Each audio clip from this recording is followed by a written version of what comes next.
peringatan. Animasi ini dibuat dengan tujuan sharing pengalaman pribadi sang pengirim cerita.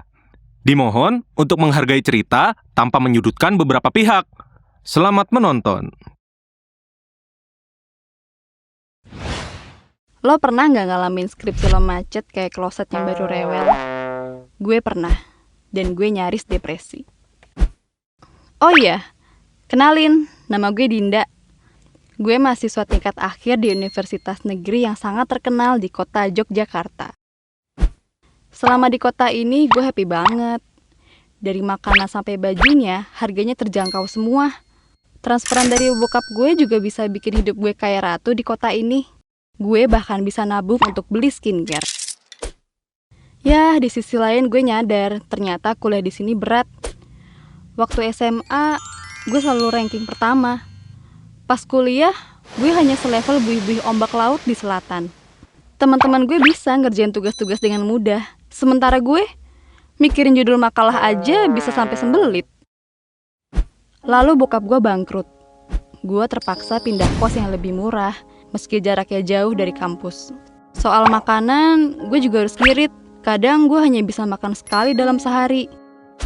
Tiap kali gue di kamar dan lihat botol-botol skincare gue yang kosong, rasanya kayak mau nangis, karena udah gak bisa beli lagi. Boro-boro mikirin skincare, mau makan yang keringan aja gue harus perhitungan. Setahun terakhir ini gue banyak banget nangis dan menjauh dari teman-teman gue. Santi, sohib terbaik gue sampai sekarang juga jarang main sama gue. Bukan salah dia sih, gue aja yang selalu menolak ajakan dia. Habis, mana bisa gue ikutin gaya hidupnya?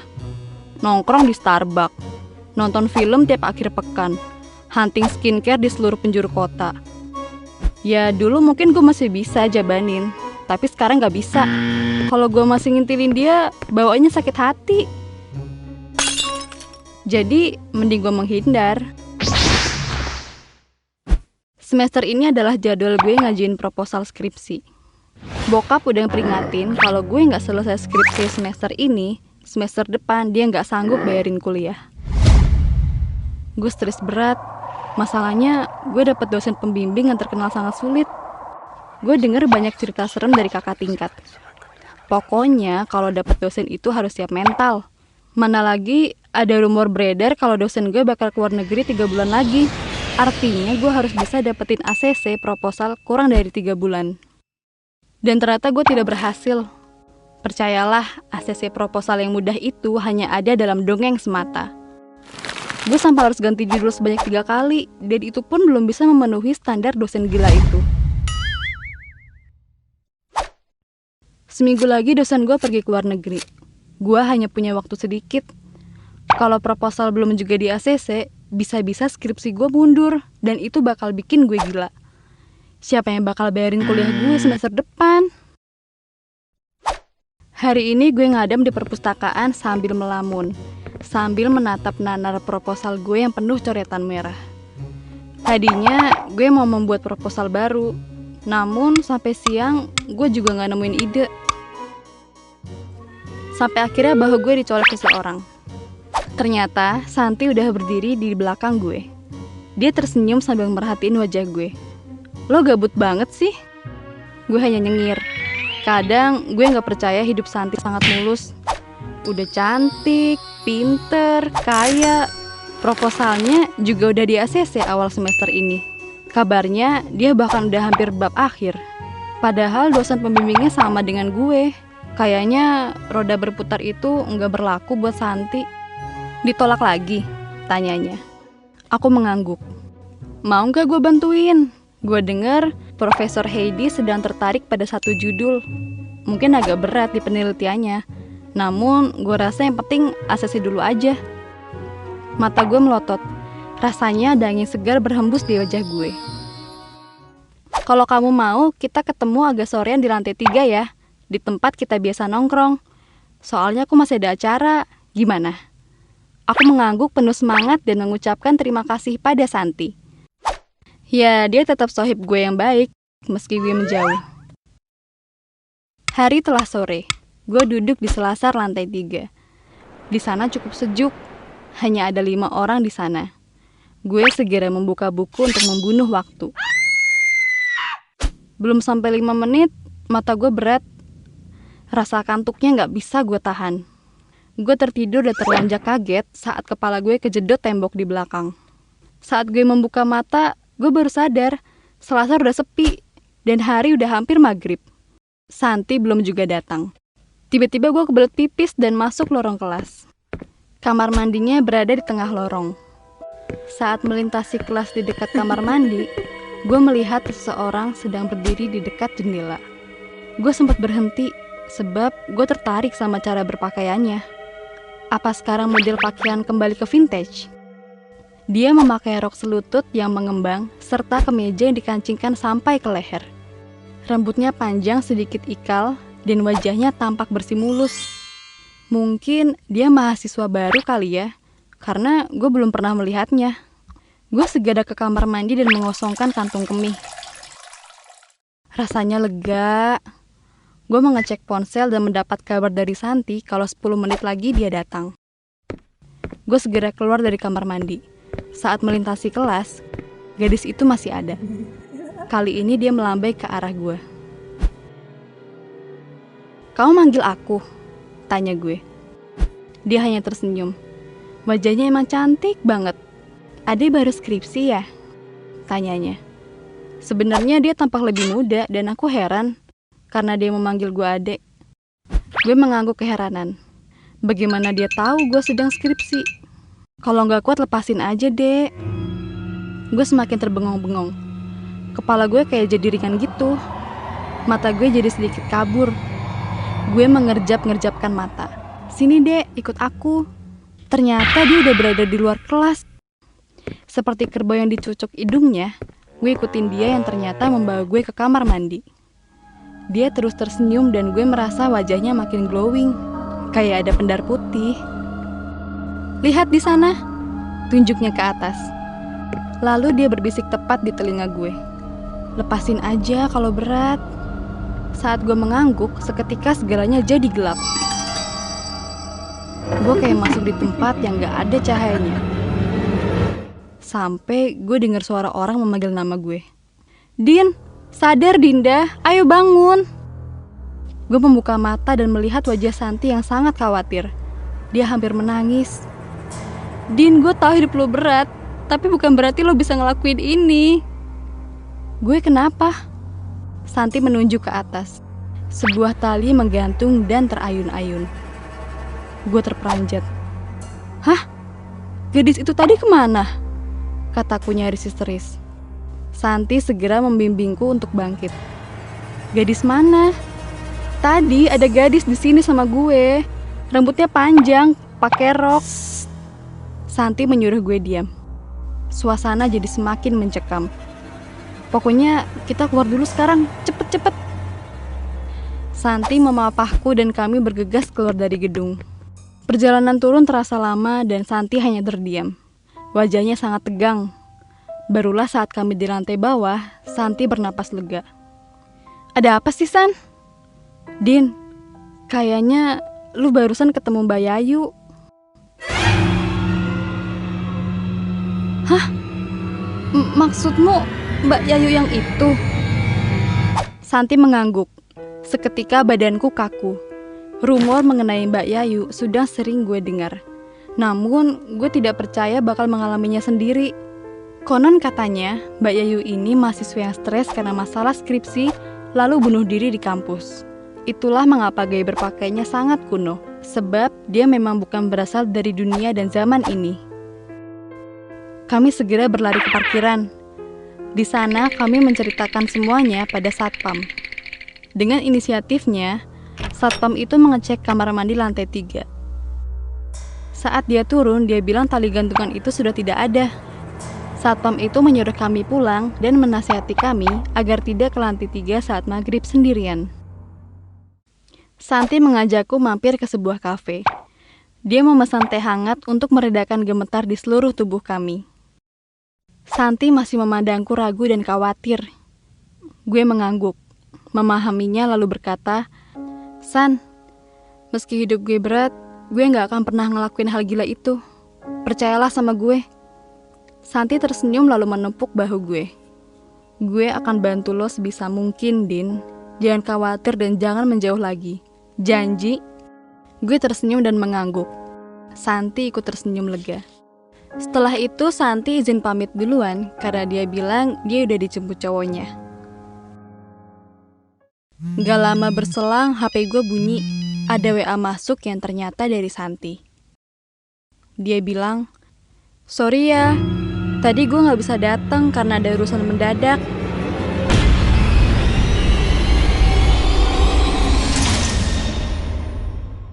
Gue berharap kalian gak ngalamin kejadian kayak gue. Saran gue, kapanpun dan dimanapun kalian berada, jangan pernah sendirian di tempat sepi. Apalagi sampai larut malam. Lu pernah ngalamin diteror semalaman sampai lu gak bisa tidur? Kalau gue sih pernah. Dan itu bikin gue sadar kalau teror itu sebenarnya cuma cara buat nunjukin dosa gue. Kalian penasaran? Atau barangkali gak paham dengan perkataan gue? Kalau gitu gue akan cerita dari awal sampai akhir. Sebelum gue mulai ceritain tentang mitos kucing hitam, gak ada salahnya kalau kalian support kita dengan subscribe channel ini. Kenalin, nama gue Zahra. Umur gue 22 tahun. Gue mahasiswi salah satu universitas swasta di ibu kota. Kegiatan gue seabrek. Dari kuliah sampai ikut kegiatan mahasiswa. Rasa-rasanya waktu 24 jam tuh gak cukup buat gue. Jadinya gue sering pulang malam. Jarak kampus dari rumah itu setengah jam kalau naik motor. Gue harus ngelewatin jalan sepi sebelum masuk jalan utama. Nah, di pinggir jalan yang biasa gue lewatin ada lahan kosong yang isinya bak sampah yang gede berjejer. Yang kadang sampahnya nyampe ngeluber. Gue sering ngebut kalau lewat sana. Baunya itu loh. Gak banget dah. Kejadian yang mau gue ceritain ini terjadi beberapa minggu yang lalu. Hari itu gue sibuk banget. Dari jam 7 pagi gue udah di kampus. Terus jam 11 gue udah latihan dance untuk acara inaugurasi kampus. Ya siapa tahu ada maba cakep yang kepincut gitu. Jam 2 siang sampai mau maghrib gue ada rapat sama anak-anak BEM. Rapat berjalan cukup alot dan lama seperti biasanya. Kelar rapat bawanya pengen nyantai. Yaudah deh, gue sama anak-anak nongkrong di kantin sekalian makan mie tek-tek langganan. Saking keasikan ngobrol enggak jelas, bikin gue lupa waktu. Tiba-tiba ada WA masuk dari adik gue. "Kak, buruan balik. Pintu udah disuruh kunci nih sama nyokap." Ternyata ini udah jam 11 malam. Ya udah, gue langsung pamit sama teman-teman. Pas gue lagi jalan ke parkiran, ada yang manggil gue. "Ra, Zahra, tungguin." Pas gue nengok, ternyata si Aldi lagi ngos-ngosan nyamperin gue. "Kenapa, Di?" "Udah malam, Ra. Baliknya barengan yuk." Gue emang biasa balik bareng Aldi. Tapi jangan sangka kita macem-macem ya. Gue pakai motor sendiri dan dia juga pakai motor sendiri. Kita jalan beriringan depan belakang. Gak lama kemudian, kami lewat jalan sepi itu. Bau sampah yang menyengat udah kecium dari jauh. Aldi dan gue langsung tancap gas kenceng. Wuss, kayak pembalap.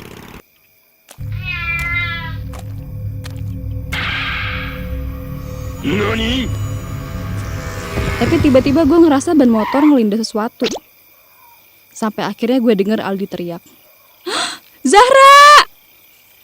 Gue refleks nengok ke Aldi. Dia cuma diem aja. Terus dia tiba-tiba nunjuk ke arah deket motor gue. Gue kaget ketika ngeliat di tengah jalan ada seekor kucing hitam yang tergolek gak berdaya. Shit. Duh, ini kucing mati, Di? Tanya gue gugup. Udah jadi kebiasaan gue kalau lewat sini pasti ngebut.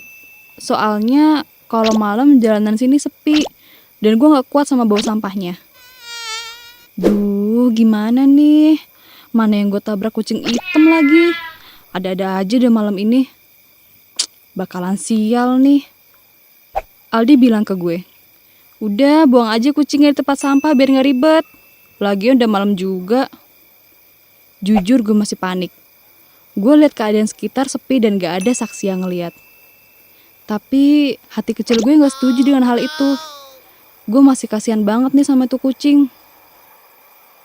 Gue minta tolong Aldi buat nemenin ngeburin ini kucing. Tapi Aldi nolak.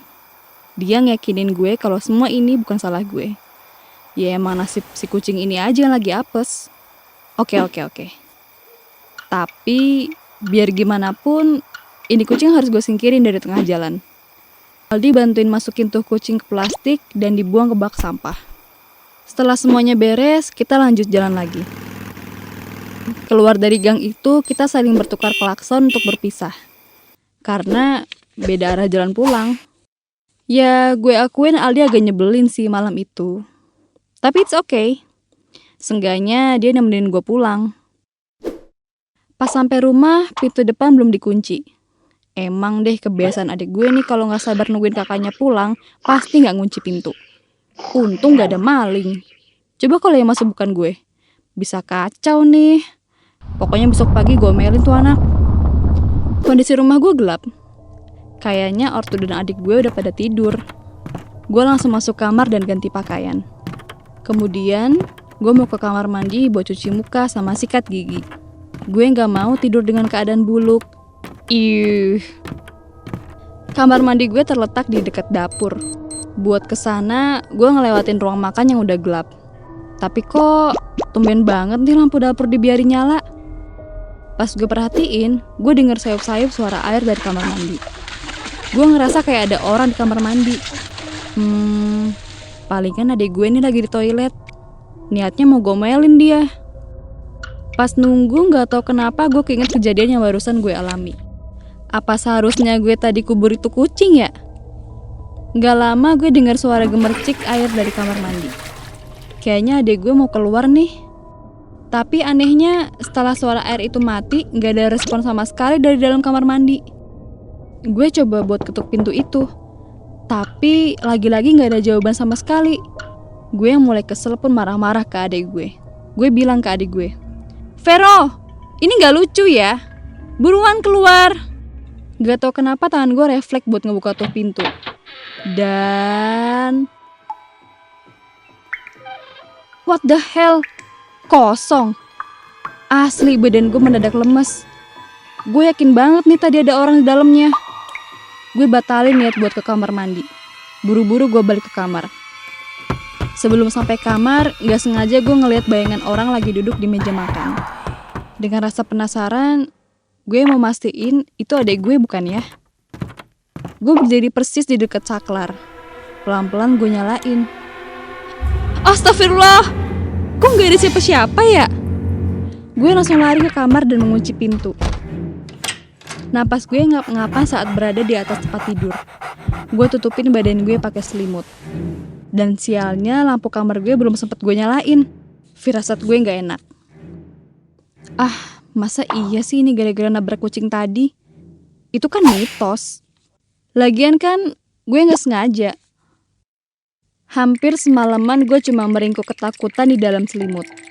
Mau keluar kamar nyokap, gak berani. Akhirnya pas gue ngecek handphone, ternyata ini udah jam 3 pagi. Dan gue masih melek. Tiba-tiba terdengar suara sesuatu menggaruk di dekat tempat tidur gue. Suaranya semakin lama semakin keras. Apa suara tikus ya? Gue mencoba menggeserkan badan ke pinggir tempat tidur. Dengan penuh rasa penasaran, gue memberanikan diri melongok ke kolong. Pelan-pelan, kepala gue turun sambil nahan napas dalam keadaan mata setengah merem. Itu apaan ya?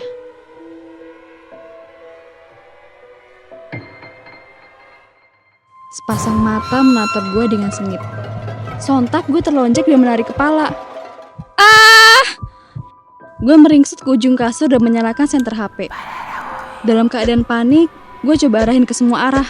Sampai akhirnya badan gue kaku pas ngeliat sesosok bayangan hitam berbentuk kucing di depan pintu gue. Nafas gue berat. Kayaknya gue mau jatuh pings. Zara! Gue kaget terhentak. Bokap sama nyokap natap gue dengan ekspresi yang cemas. Gue nangis sejadi-jadinya. Mereka meminta gue menceritakan apa yang terjadi. Singkat cerita, gue udah menceritakan soal kucing hitam yang mati itu. Tanpa banyak bicara, bokap gue ngajak gue ke tempat kejadiannya. Di lahan kosong itu, bokap mengubur kucing itu dan ngomong, "Semoga setelah ini kamu gak diganggu lagi ya." Keesokan harinya gue memutuskan untuk gak masuk kampus. Gue masih ngantuk gara-gara kejadian semalam dengan semua ini. Lalu ada WA masuk dari Vina. "Ra, lu di mana? Kenapa gak nongol di kampus?" Ya gue bilang aja kalau gue di rumah lagi gak enak badan.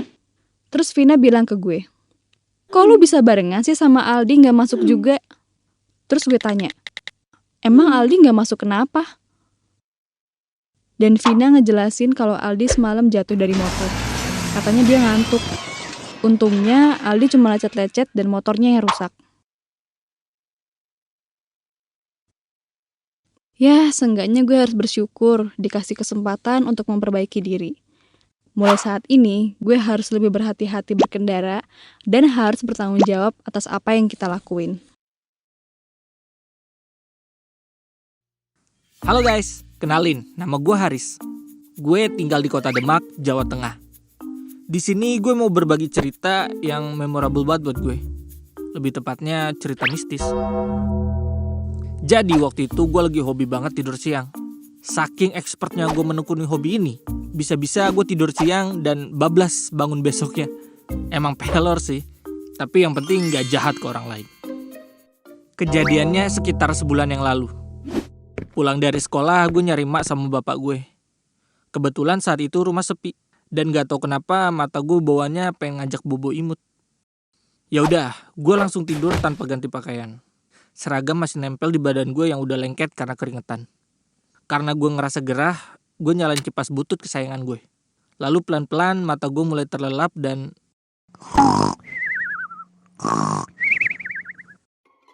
Di antara keadaan sadar dan gak sadar, gue ngerasa badan gue itu berat banget. Kayak ngangkat bayi T-Rex. Gue berusaha melek, tapi rasanya mata ini gak bisa diajak kompromi. Karena gue cuek, jadi yaudah gue lanjut tidur lagi. Sampai akhirnya emak bangunin gue dengan nada ngomel-ngomel. "Haris, bangun! Maghrib-maghrib bukannya sholat malah enak-enakan tidur." Gak pakai ancang-ancang, jantung gue auto kepompa.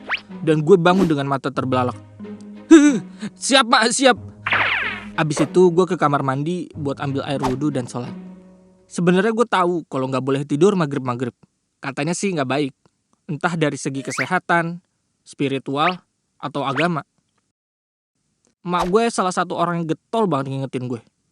"Haris, inget ya pesan mak. Nggak boleh tidur maghrib-maghrib." Tapi tetap aja gue sanggah. Dengan alasan, kan Haris gak tidur pas maghrib mak. Tapi Haris tidur dari siang bablas sampai maghrib. Kadang mak gue sampai geleng-geleng ngadepin gue yang susah banget diaturnya. Hari berikutnya gue gak langsung tidur siang. Soalnya anak-anak pada ngajak main bola kasti di lapangan. Gue mah hayu-hayu aja.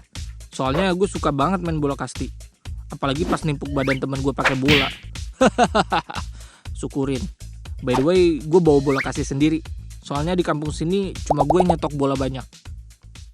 Kelar main badan gue berasa lemes banget. Capek, haus. Gue cuma sempetin beli es di warung deket rumah. Bukannya langsung mandi, gue malah milih tidur. Padahal itu jam 4 sore. Tapi ya mau gimana lagi. Tidur adalah passionku. Tanpa disadari gue mulai terlelap tanpa aba-aba seperti biasanya. Jujur gue selalu ngerasa tiap tidur itu dalam banget. Kosong, hitam, dan hampa. Jarang banget gue tidur dapat mimpi. Yang gue inget cuma merem, terus melek. Udah gitu aja tiap hari. Ya tapi gue suka. Pas lagi nyenyak-nyenyaknya, gue dengar suara ribut-ribut di luar. Kayaknya itu bapak sama mak gue deh. Gue udah coba melek, tapi masih samar-samar gitu.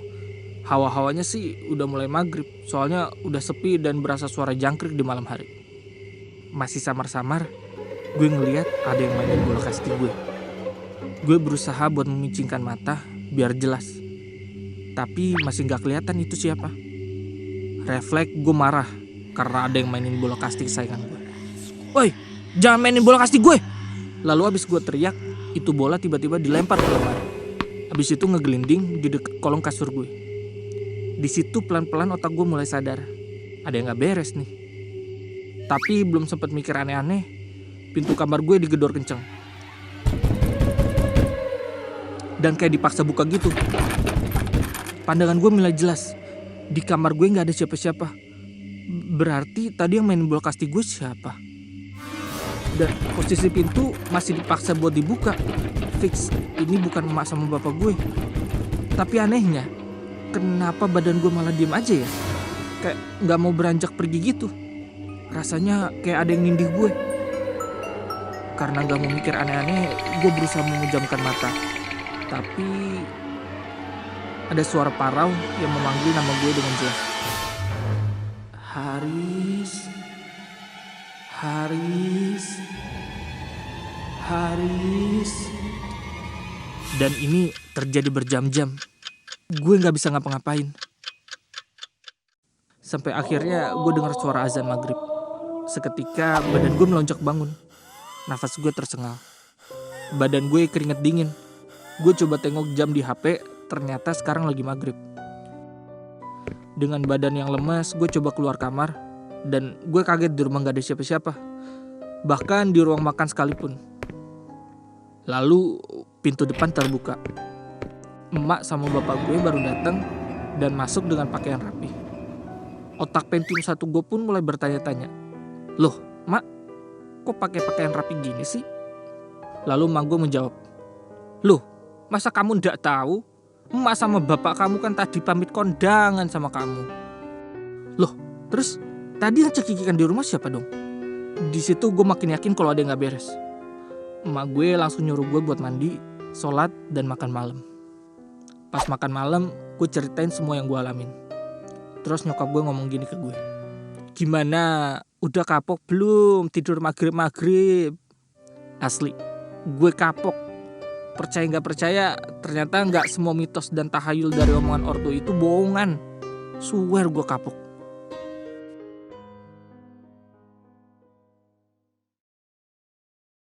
Mulai saat itu, gue jadi rajin sholat 5 waktu dan gak berani tidur kalau udah sore.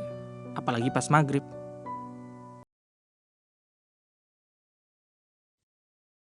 Kita gak akan pernah tahu apa yang sebenarnya terjadi sampai ia benar-benar menampakkan dirinya.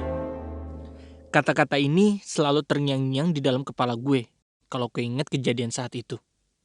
Eits, sebelum gue lanjut cerita, klik tombol subscribe di bawah ini dulu ya. Oke, lanjut. Kenalin, nama gue Joshua. Tapi bukan Joshua yang diobok-obok itu loh ya.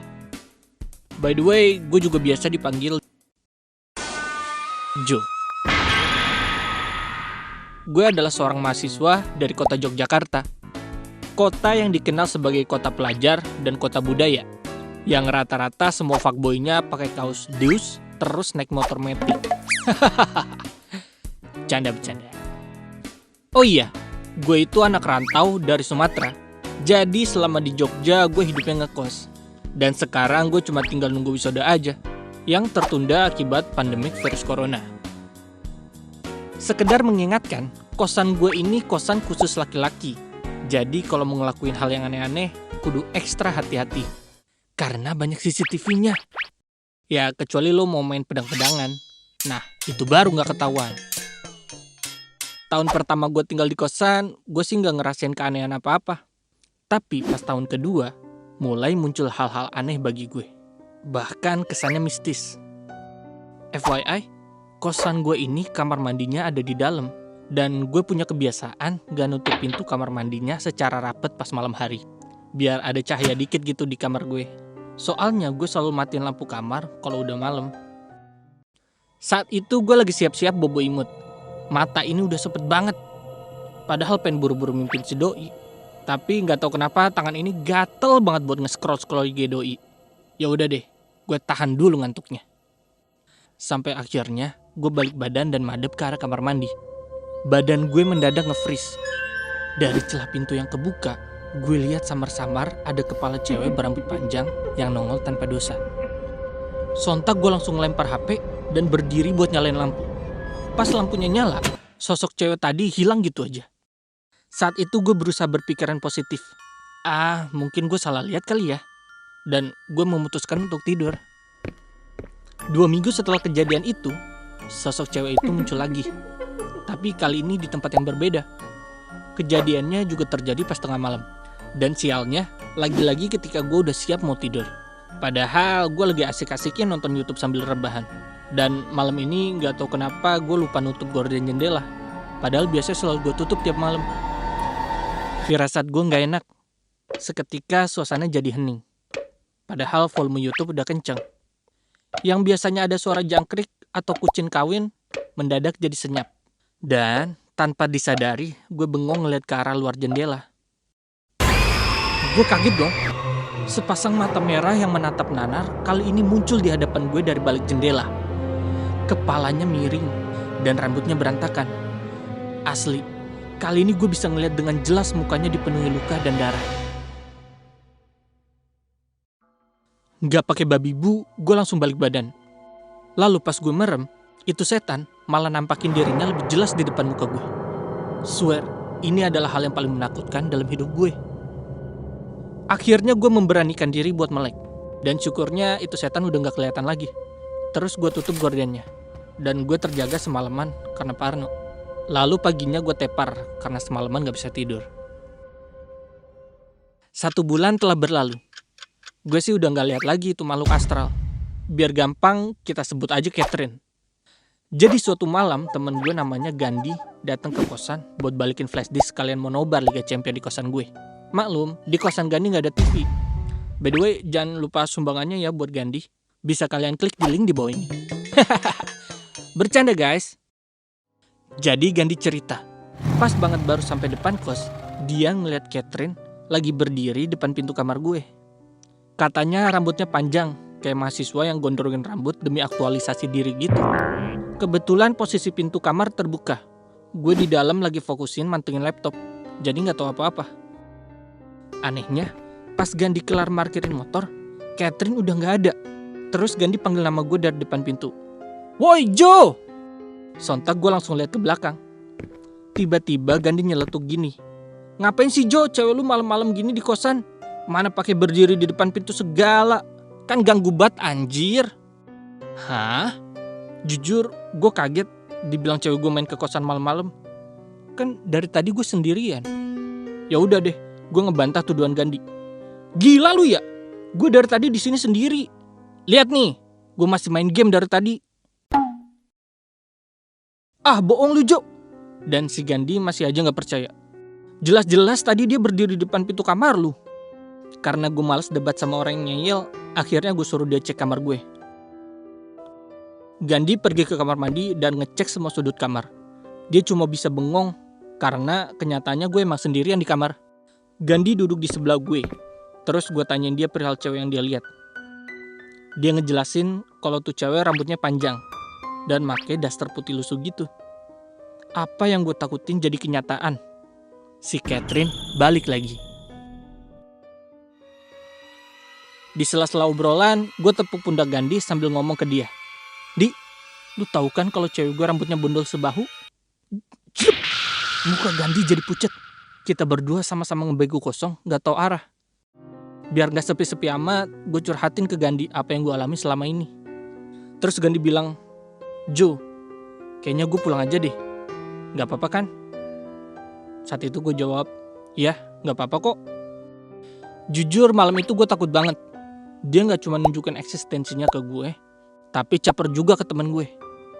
Yang jadi pertanyaannya adalah, sebenarnya pernah ada apa sih di kosan ini? Di hari Kamis di minggu yang sama, kebetulan tetangga kos ada yang baru lulus.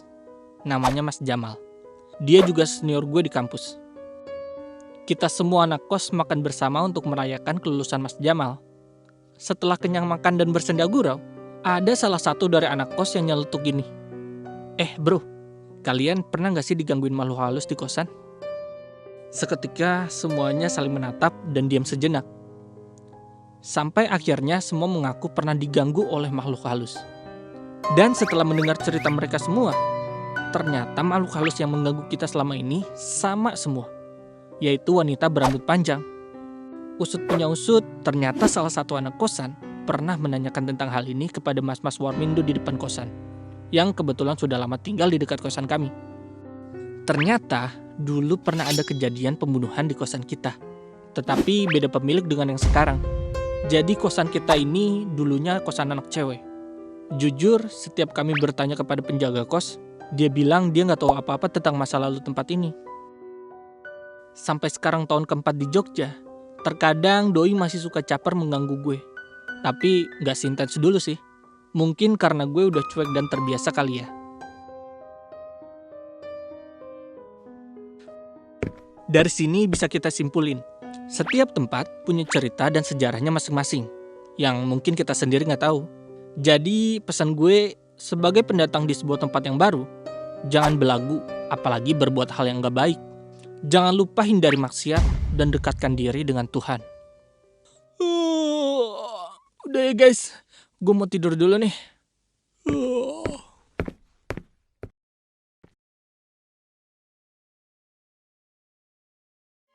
Kenalin, nama gue Hapsah. Gue mau sharing cerita pengalaman yang menurut gue tuh luar biasa mencekam. Cerita di mana pertama kalinya gue baru aja pindah ke Bandung buat kuliah. Jadi waktu itu gue ke Bandung karena mau daftar ulang kuliah.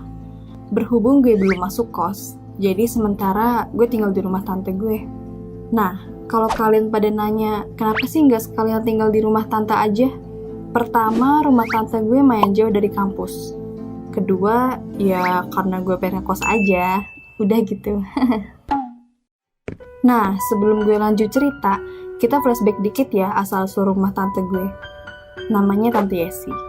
FYI, rumah tante gue tuh dibeli tahun 80-an sama almarhum kakek gue dari keluarga papa untuk anak-anak yang kuliah di Bandung, termasuk papa. Jadi bisa dibilang biar nggak keluar duit buat ngekos. Kalau dipikir-pikir, gokil juga ya kakek gue, sampai beli rumah segala. Oh iya, rumah ini terbilang rumah lama ya di lingkungan situ, dan sempat kosong agak lama karena udah pada lulus kuliah. Ya, jadi palingan dipakai buat tempat kumpul kalau liburan keluarga, atau sekedar tempat singgah aja. Terus akhirnya ditempatin sama Tante Yesi sampai sekarang. Pernah suatu ketika papa cerita ke gue tentang kejadian serem. Lebih tepatnya tentang tetangga depan rumah tante gue. Jadi waktu tahun 80-an pas papa masih kuliah, di depan rumahnya tuh ada rumah orang kaya.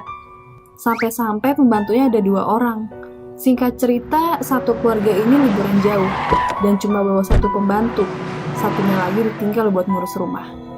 Dan ternyata ada hal mengerikan yang terjadi. Tanpa sepengetahuan orang-orang sekitar, pembantu itu melahirkan di rumah itu dan meninggal. Dan gak ada yang tahu sama sekali.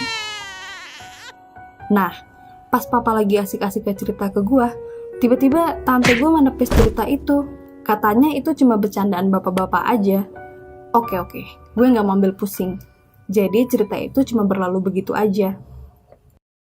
Nah, kembali ke saat di hari pertama gue nginep di rumah tante gue. Hari pertama sih gak ada agenda apa-apa. Karena kebetulan itu hari Minggu siang. Jadi gue memutuskan buat beres-beres pakaian. Terus tiba-tiba ada telepon dari Tante Linda, adiknya mama yang di Kediri, Jawa Timur. Tante Linda bilang katanya Mbah Kakung mau ngomong sama gue. Gue yain aja kan, karena gue juga kangen sama Mbah. Awal-awal Mbah Kakung nanya soal kabar gue dan kegiatan gue. Terus Mbah nanya soal rumah tante gimana rasanya. Oh iya, by the way, papa sama mama gue tuh udah cerai dari umur 3 tahun. Makanya keluarga papa sama mama gak pernah deket. Jadi Mbah Kakung gak kenal deket sama Tante Yesi yang di Bandung. Ya mentok-mentok ngobrol sama papa juga dalam hal formalitas aja. Bahkan Mbah Kakung gak pernah ke Bandung sama sekali. Nah anehnya tuh di telepon Mbah Kakung tiba-tiba bilang gini, hati-hati yondo nek dolan metu omah. Yang artinya hati-hati ya nak kalau main keluar rumah. Terus Mbah masih lanjut ngomong, ora usah lungguh-lungguh iseng neng ngarep omah Mbak Yune bapakmu, mengko ndak ono sing ngetut kek kowe nduk. Yang kurang lebih artinya gak usah duduk-duduk iseng di depan rumah kakaknya papa.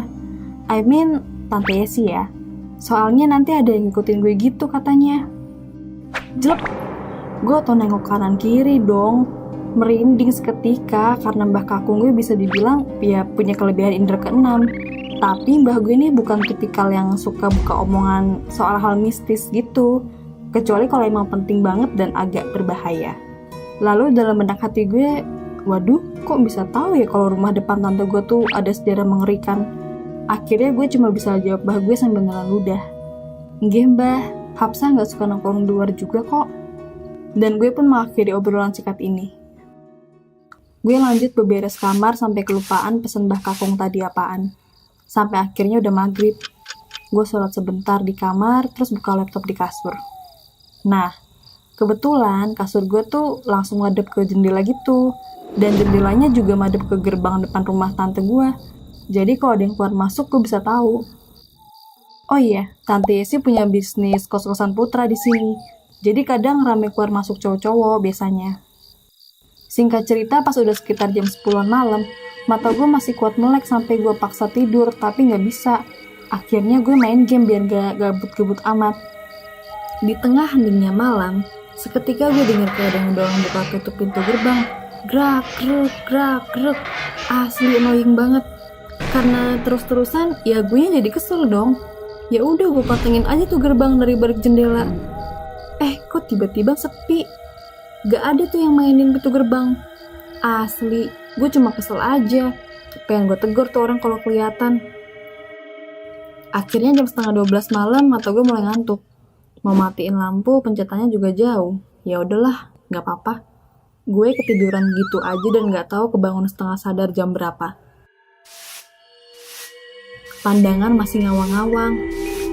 Anehnya, gue dengar ada orang yang gesek-gesek lantai pakai sapu lidi. Dengan segenap kekuatan dan rasa penasaran, gue coba melongo ke bawah kasur.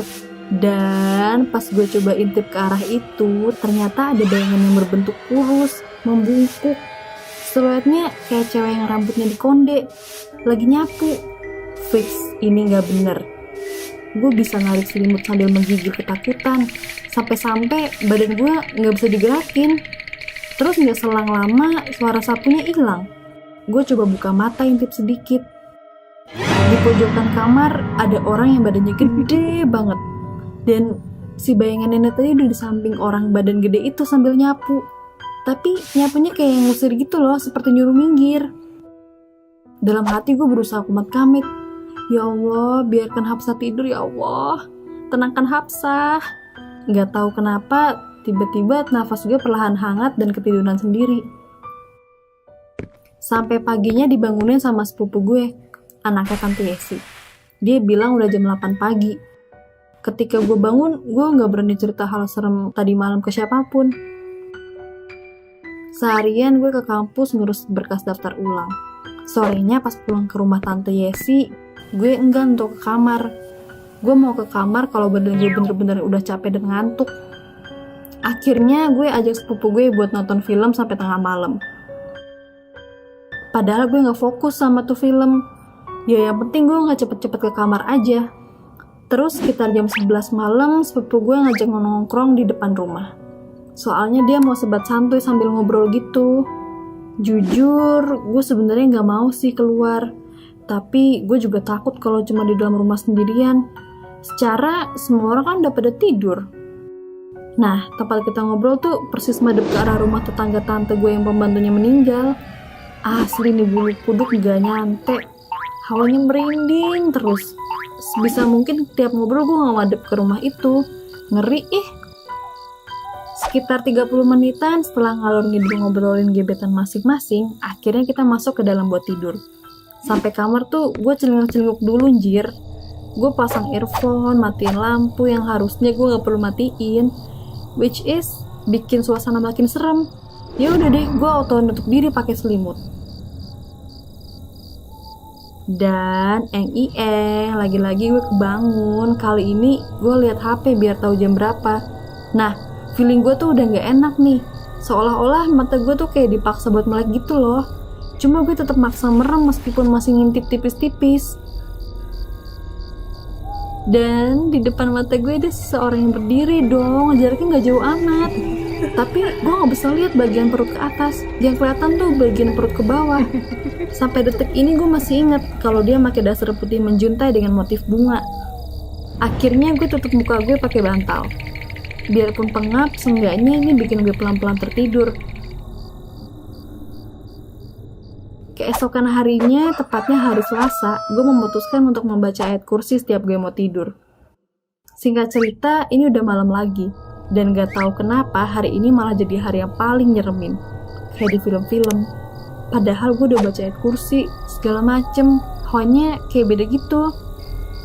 Berhubung belum ngantuk, gue coba menyibukkan diri dengan buka website kampus sambil nyari-nyari info sebelum ospek.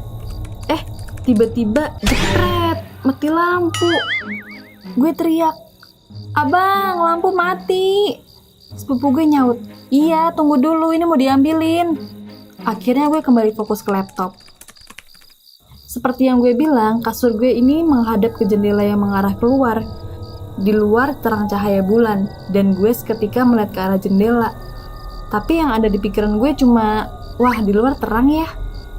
Disitulah gue kaget, gak bisa gerak, jantung kayak mau lepas dari badan. Di sana ada sosok cewek rambutnya berantakan amburadul, terlihat jelas karena bayangannya kena sinar bulan dari luar. Bajunya putih, tapi cuma sedengkul kaki. Matanya menanap-nanar merah. Gue buang pandangan, mencoba melihat laptop, tapi gue dengar suara geruduk-geruduk gitu. Tiba-tiba dia di depan jendela dong, sambil senyum ke gue. Gue langsung teriak sekenceng-kencengnya. Terus sepupu gue datang ngebuka pintu gue kenceng. "Apa sih kok teriak-teriak segala? Santai dong." Terus gue jawab, "Lagian abang lama banget sih ambil lilinnya. Aku udah ketakutan nih, di sini gelap." Sambil nangis, gue liat lagi ke arah jendela dan udah gak ada apa-apa. Akhirnya gue nyalain lilin buat penerangan kamar, terus keluar dari situ. Pokoknya gue gak mau tidur saat itu. Terus gue di kamar sepupu gue sambil nyalain lampu lagi. Ya kali gelap-gelapan di kamar yang nyeremin itu. Sekitar 2 jam dari lampunya mati, akhirnya listriknya nyala lagi. Gue coba kumpulin keberanian buat ke kamar. Dan tiba-tiba gue inget pesan Mbah Kakung. Misalnya Hapsah ngerasa diganggu, Hapsah kudu ngomong api-api. Yang artinya, misal gue ngerasa diganggu, gue harus ngomong yang baik-baik. Ojo wedi, derajatnya menungso kuwi luwih dhuwur. Artinya derajat manusia lebih tinggi. Akhirnya setelah tenang, gue duduk di kasur. Gue berusaha ngomong sendiri meskipun kelihatan kayak orang gila. "Permisi, siapapun kalian, tolong jangan ganggu kehidupan saya ya. Selama saya di sini, saya tidak pernah mengganggu kalian. Saya di sini mau mencari ilmu. Kalau kalian minta didoakan, saya akan doakan. Tapi please jangan usik saya ya. Saya capek banget. Saya juga bisa marah." Dan akhirnya gue tidur dengan tenang. Paginya pas hari Rabu adalah hari terakhir gue ke kampus buat nyelesain urusan kampus. Gak tau kenapa hari itu gue terasa sangat ceria, sangat bahagia. Badan juga sangat segar. Moodnya bagus lah buat beraktivitas. Gue sibuk di kampus dan main dengan teman-teman baru sampai lupa akan semua kejadian di rumah tante. Gue harusnya pulang ke rumah di Jakarta hari Sabtu. Tapi gue mutusin buat pulang hari Kamis aja. Niatnya sih nanti naik mobil bareng sepupu gue. Rabu setelah gue pulang dari kampus, gue gak banyak di rumah karena makan malam di keluarga sampai pukul 10 malam. Hitung-hitung sebagai syukuran lah gue yang udah bentar lagi masuk kuliah. Dan karena besoknya juga gue mau balik Jakarta. Nah, sesampainya di rumah, gue luar biasa capek dan tertidur pulas seketika. Gue bersyukur banget karena waktu itu gue terbangun dari tidur. Itu menunjukkan pukul 5 kurang yang artinya gue melewati malam dengan selamat tanpa teror apapun. Hari Kamis ini gue sibuk beres buat pulang ke Jakarta karena gue ospek kampus masih sekitar 2 bulanan lagi. So, gue berangkat pukul 4 sore. Gue masuk ke mobil dengan sepupu. Akhirnya berangkat menuju gerbang, dan ternyata disitulah terakhir kali gue melihat sosok wanita berbaju putih di rumah itu. Saat gue keluar gerbang, gue iseng melirik ke arah rumah seberang. Gue sempat kaget melihat sosok itu sedang duduk pontang-panting kakinya di atas genteng rumah. Gue langsung teriak kaget, "Astagfirullah!" Sepupu gue nyetir langsung berhentiin mobil dan bertanya, Sah, kamu kenapa?" Gue sih speaknya cuma keram kaki aja karena gue gak mau ada orang yang tahu soal ini sampai gue siap cerita.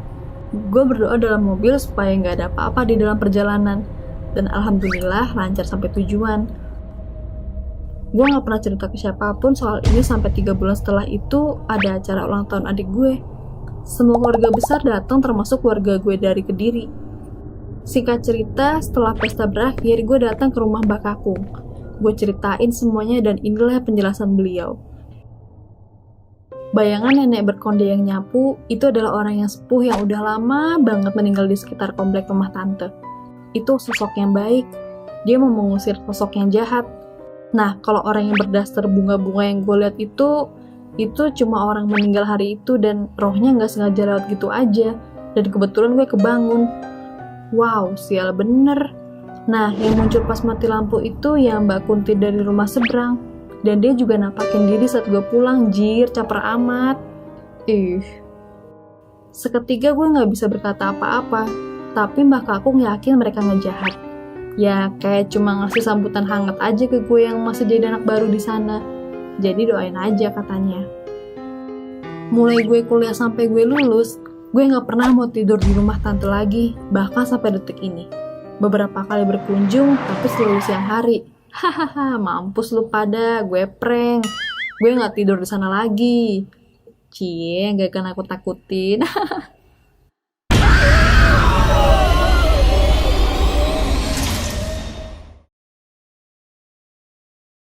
Hey, kenalin. Nama gue Sinta. Umur gue sekarang 21 tahun. Di sini gue mau ajak kalian menyelami cerita masa lalu gue sampai sekarang. Kisah ini dimulai ketika gue pindah ke rumah baru waktu kelas 5 SD. Bagi gue secara pribadi, yang namanya meninggalkan kenyamanan yang sudah melekat dengan segala kenangannya itu sulit. Tapi gak apa-apa deh, mungkin ada hal baru yang akan menyambut. Dalam benak ingatan gue, rumah baru yang gue tempatin tuh bisa dibilang gak terlalu besar, tapi juga gak kekecilan. Ya, sedang lah. Bangunannya terdiri 3 lantai. Lantai paling atas dipakai buat jemur pakaian sambil main layangan. Lantai kedua cuma ada kamar pembantu. Sebut aja namanya Mbak Laras. Terus di lantai bawah, ya seperti layaknya rumah pada umumnya lah. BTW, sebelah kiri rumah gue tuh tanah kosong ya guys. Persis banget di sebelah kamar gue. Nah, selama masih awal pindahan rumah, gue tidur di kamar sendirian. Soalnya kakak gue lagi ngerantau. Sampai suatu malam, tepatnya pas maghrib-maghrib, pintu kamar gue diketuk dari luar. Ternyata itu Mbak Laras. Mukanya pucat gitu kayak lagi sakit. Badannya agak gemeteran. Terus dia duduk di kasur gue sambil ngomong, "Non Sinta, Mbak Laras boleh kan numpang tidur bareng di sini?" Dan gue pun mengiyakan permintaannya. Soalnya kasur gue tingkat, atas bawah. Jadi boleh-boleh aja. Gue pergi pipis ke kamar mandi. Samar-samar, gue denger suara ngorok. Gue kira palingan bokap gue. Pas gue mau balik ke kamar, kan gue lewatin depan TV tuh. Ternyata bokap gue masih melek sambil nonton bola. Nah, siapa dong yang ngorok? Sambil jalan santuy, gue ngebatin dalam hati. Apa jangan-jangan Mbak Laras yang ngorok? Pas gue balik ke kamar, ternyata itu bukan suara Mbak Laras. Terus, suara siapa dong? Asli, bikin merinding. Jir, kalau bukan Mbak Laras yang ngorok, terus siapa dong? Ini gue gak salah denger kan ya? Untuk memastikannya, gue memberanikan diri nanya ke Mbak Laras yang masih nelungkup di dalam selimut. Mbak Laras? Dia gak merespon apapun. Tapi gue masih penasaran. Jadi gue tanya Mbak Laras sekali lagi. Mbak denger gak sih suara ngorok itu? Dan dari dalam selimut, dia ngangguk mengiyakan. Dan suara ngoroknya mendadak kenceng kayak teriakan. Mampus, ini gak beres nih. Gue lari dari kamar dan ninggalin Mbak Laras. Kebetulan ada nyokap, terus gue tarik dan gue paksa buat ke kamar. Di situ, gue suruh nyokap gue buat pasang telinganya buat denger suara aneh ini. Tapi anehnya, jadi hening, sunyi, senyap. Nyokap gue bilang gini ke gue, "Mama gak denger apa-apa kok. Kamu salah denger kali." Alamak! Masa iya sih gue dari tadi ngehalu dengar suara ngorok kenceng?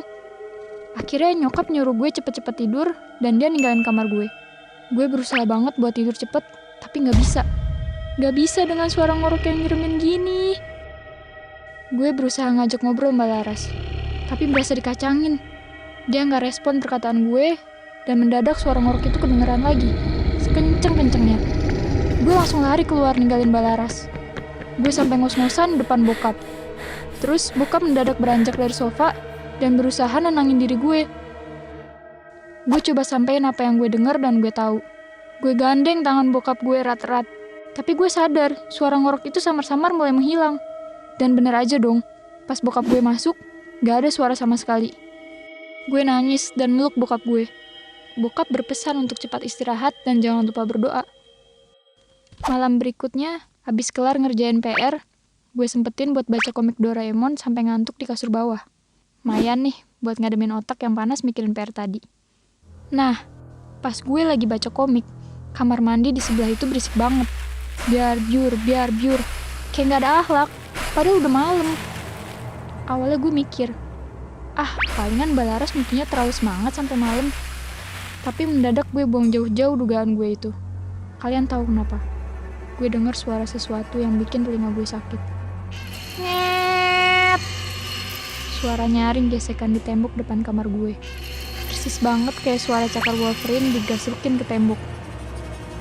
Dan itu berkali-kali. Sampai suara itu tepat di depan pintu kamar gue, jir. Gue yang ketakutan langsung nutup muka gue pakai komik sampai ketiduran. Beberapa hari kemudian, semuanya kembali normal. Udah gak ada kejadian dan suara aneh-aneh lagi. Lega. Malam hari itu, gue lagi foto-foto alay pakai kamera belakang. Ya maklum lah, zaman segitu belum ada kamera depan. Langsung deh, gue buka galeri karena penasaran sama hasilnya. Dan... gue langsung lempar jauh tuh HP. Gue kaget bukan main. Bukan karena muka gue burik, bukan. Tapi ada yang aneh. Gue coba ambil lagi tuh HP. Gue zoom tuh foto dan... jir, ada Mbak Kunti dong nyinyir natap gue di deket rak buku. Gue auto lari keluar kamar. Padahal bokap gue lagi nonton TV di depan kamar. Dan anehnya, gak tau kenapa gue refleks hapus tuh foto ketimbang cerita ke bokap gue. Asli, mukanya kebayang banget. Rambutnya panjang berantakan. Matanya natap gue. Ih. 2 minggu setelah kejadian itu, gue jadi rajin sholat sama ngaji. Ya mayan lah, meskipun baru baca ikro doang. Sebenarnya gue udah cerita ke bokap sama nyokap, tapi mereka tipikal yang skeptis akan hal-hal mistis. Cuma gue dan Balaras yang paling paham akan situasi ini. Pernah waktu gue lagi mandi, mata gue kan pedes tuh, kena sampo. Samar-samar, gue lihat bayangan muka gede dong. Fix, kayak buto ijo yang gue tahu di cerita Timun Mas. Pengen lari, tapi mana sempet andukan. Malu dong. Gue sambil komat-kamit merem, terus berusaha ngintip dan syukurnya udah gak ada tuh setan. Heran deh, hidup gue di rumah ini kayak gak dikasih nafas buat tenang tanpa gangguan setan yang terkutuk ini. Setelah kejadian itu, gue tiap mandi minta dijagain sama Mbak Laras. Dia nunggu di depan pintu. Karena gue rada parno. Jadi pintunya gue buka dikit biar aman kalau ada apa-apa. Wajar ya, namanya juga anak SD. Kejadian horor ini berjalan terus-menerus. Kadang gue udah terbiasa, tapi di lain sisi gue masih takut. Gue masih inget banget tuh, Mbak Laras curhat gak betah kerja di sini. Katanya dia capek digangguin mulu. Gue sih kasihan, tapi mau gimana lagi? Sambil masang muka sedih, Mbak Laras cerita. Beberapa hari yang lalu dia ketindihan gitu. Dia ngerasa dirinya sadar, tapi gak punya kendali penuh atas badannya. Singkat cerita, kehidupan gue di rumah ini mulai normal. Semenjak gue masuk SMA lebih tepatnya. Dan gue punya adik yang masih kecil. Yang paling kecil sekitar 2 tahunan saat itu. Mbak Laras udah gak kerja lagi di rumah ini. Katanya dia mau bantu usaha keluarga di kampung. Tapi menurut gue itu sih alasan aja. Soalnya dia emang udah gak betah tinggal di rumah ini. Terus sekarang gantinya namanya Mbak Sekar. Adik gue yang paling kecil nempel banget sama Mbak Sekar. Soalnya untuk urusan apa-apa, Mbak Sekar siap sedia. Suatu malam, pas banget gue lagi kelar sholat maghrib, gue dengar teriakan adik gue yang masih kecil sambil nangis-nangis. Mbak, buka mbak, ada yang liatin aku. Ih. Beberapa saat gue sempet mikir, loh, bukannya si Ical sama Mbak Sekar ya tadi? Karena ngerasa gak beres, sontak gue langsung lari keluar. Ternyata suaranya ada dari lantai 2. Gak pakai lama gue naik tuh ke lantai 2. Gue lihat ada gue nangis ngedegem ketakutan di depan pintu. Sumpah, gue saat itu agak sebel ke Mbak Sekar. Ada gue tuh masih balita, jadi kalau rewel tuh berisik. Bahkan dari bawah aja udah bisa denger kok. Pas pintu kebuka, Mbak Sekar masih pakai mukena dan gue sebagai kakak langsung nyerocos. Mbak Sekar gimana sih? Ini kok Ical ditinggalin didiemin aja di depan pintu? Bukain bentar kan bisa mbak? Mbak Sekar menunduk bersalah sambil ngomong, "Maaf Neng Sinta, tadi saya pikir Decel udah tidur di kamar bawah. Terus saya sholat maghrib dulu deh Mbak." Asli, alasan yang gak masuk akal. Tapi gue berusaha tenang. Tapi setelah dipikir-pikir semuanya jadi masuk akal. Gue sadar di rumah gue itu gak cuma ada keluarga gue doang, tapi ada yang lain. Setelah sekian lama hidup tenang, mereka mulai usil lagi. Gue coba tanya ke adik gue, "Cal, kamu tadi ngeliat apa?" Dengan polosnya, dia bilang, "Ada sosok hitam gede di depan tangga. Terus tuh sesosok bayangan hitamnya naik tangga ke lantai 3. Dan asal kalian tahu, tuh tangga ada di depan kamar Mbak Sekar." Refleks, gue nangis sambil meluk adik gue. Dan Mbak Sekar mengantar kami ke lantai bawah. Kasian, masih kecil dikasih lihat gituan. Dan hal aneh pun terjadi. Keesokan harinya, adik gue gak mau masuk kamar mandi. Katanya serem, ada makhluk gede di dalam kamar mandi. Nah, kan, jangan-jangan ini yang dulu ngintipin gue waktu masih kelas 5 SD. Saking keselnya, gue akhirnya buka pintu kamar mandi sambil ngoceh gak jelas. "Woi nyet, lu kalau mau ganggu gue aja sini, jangan adik gue." Dan gue berusaha ngelakuin hal yang sama di lantai atas juga. Mbak Sekar cuma ngeliatin gue kayak orang gila. Jujur, gue pun aslinya takut. Tapi ya udahlah, cukup gue aja. Jangan sampai adik gue trauma kayak gue juga. Setelah sekian lama nggak diganggu, baru-baru ini suasana mencekam itu balik lagi. Kebetulan Mbak Sekar udah nggak kerja lagi di sini. Jadi kamar pembantu di atas kosong dan dijadiin gudang. Kebayangkan gimana suasananya. Nah, pas tengah malam, gue lapar. Ya udah, gue masak mie dan milih makan di kamar aja sekalian YouTubean. Gue denger kursi kegeser-geser dong. Srok, srok. Asli, ngeri. Tapi gue milih cuek. Malam berikutnya, pas gue lagi asik teleponan sama Ayang Embeb menghalukan masa depan dan menentukan nama anak nantinya, ada suara aneh nyimbrung. Gue kira awalnya masalah sinyal. Tapi makin lama, makin jelas kayak nyanyi-nyanyi gitu. Mana pacar gue nanya pula saat itu juga, "Yang, kok kamu malah nyanyi sih?" "What? Gue nggak nyanyi, Jir." Seketika gue nengok ke belakang. Dan...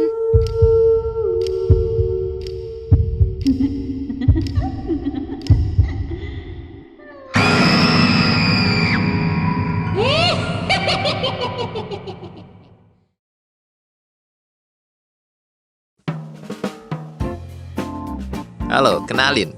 Nama gue Vira. Dibalik Arif. Ya. Hobi gue itu naik turun gunung. Ya, 11-12 lah sama Ninja Hattori yang melewati lembah. Hal inilah yang bikin gue punya banyak pengalaman dan cerita di setiap pendakiannya. Termasuk hal yang gak bakal gue lupain. Waktu itu 2019. Lalu gue dan temen gue cewek dari Bogor, sebut aja namanya Rosa, pengen naik Gunung Arjuno via Purwosari. Kalau via DM Instagram mah namanya speak tipis lur. By the way, kebetulan gue udah beberapa kali naik Gunung Arjuno via Purwosari. Jadi ya seharusnya sih fine-fine aja. Akhirnya gue berangkat dari rumah dan bertemu Rosa di terminal Purabaya. Dan di situ ada temennya, temen gue yang temenan sama temen gue. Sebut aja namanya Ferdi. Nah, si Ferdi gak ada angin, gak ada geledek, nimbrung pengen ikutan nanjak. Dari situ, gue punya firasat gak enak. Soalnya, jumlah kita ganjil. Takut kalau digenapin sama yang goib-goib. Ya gimana ya? Kalau dengar cerita dari teman-teman yang pernah nanjak dengan jumlah ganjil, pasti ada aja yang gak beres. Tapi karena si Ferdi pengen banget ikutan, ya udahlah, gak apa-apa. Lumayan lah. Misal ada hal yang tidak diinginkan, masih ada temennya. Dari tempat kita ketemu sampai ke base camp, kita naik ojek. Ya kalau pintar nawar bisa 30 ribuan lah. Oh iya, kita sampai di base camp tuh sekitar pukul 3 sore. Habis kelar ngurusi maksi dan lain-lain, akhirnya kita mulai jalan pukul 3:30. Setelah 1,5 jam jalan santai, akhirnya kita sampai di pos 1 Ontobogo, sekitar pukul 5 sore. FYI, di sini tuh areanya sedikit landai. Jalur pendakian masih dibilang aman lah. Tapi di sekeliling banyak pohon pinus. Jadi nuansa horor mulai terasa. Kayak ada yang ngeliatin dari balik pepohonan. Terlebih lagi, sebentar lagi mau maghrib. Tapi kita sih cuek. Ya palingan cuma sugesti aja. Karena jarak antara pos 1 ke pos 2 gak begitu jauh, kita tetap jalan. Toh baru mulai juga, jadi badan masih fit. Sekitar pukul 6 sore, kita sampai di pos kedua, pos Tampuono. Dan alhamdulillahnya, badan kita masih kuat buat lanjut nanjak tanpa berhenti. Dan disinilah hal mistisnya mulai terasa nyata. Di perjalanan antara pos 2 ke pos 3, kita serasa muter-muter selama 2 jam. Rasanya jauh, dan gak nyampe-nyampe. Gue berusaha tenang, dan yang lain juga fine-fine aja. Dan gue nyium aroma dupa yang semerbak. Sial. Sepanjang jalan mereka berdua diem. Sesekali gue ngajak ngobrol atau mencairkan suasana dengan lawakan garing. Pokoknya gue gak mau buat mereka ngerasa panik, karena kita masih berkutat di tempat yang sama. Padahal, kalau dari pos 2 ke pos 3 itu cuma cukup 15-20 menit aja. Ya kalau nyantai pun gak sampai setengah jam lah. Lah ini. Dan dengan keputusan yang bulat, gue menyarankan Ferdi dan Rosa buat ngecamp untuk bermalam. Soalnya makin malam makin susah buat nanjak. Dan tumben banget, gue gak ketemu atau ngelihat pendaki lain. Setelah kita dirikan tenda dan buat api, tak lupa buat lingkaran biar gak diserang beruang laut. Karena kita sedang di alam liar. Hahaha. Sebagai pendaki starter pack, tak lupa mie instan Yahut sejuta umat kita masak. Nikmatnya makan mie instan di atas gunung lagi. Eits, jangan lupa sampahnya dibawa ya. Pas turun nanti kita buang di tempat sampah. Karena itu, jalan ninjaku. Untuk menghemat tenaga, kita akhirnya tidur.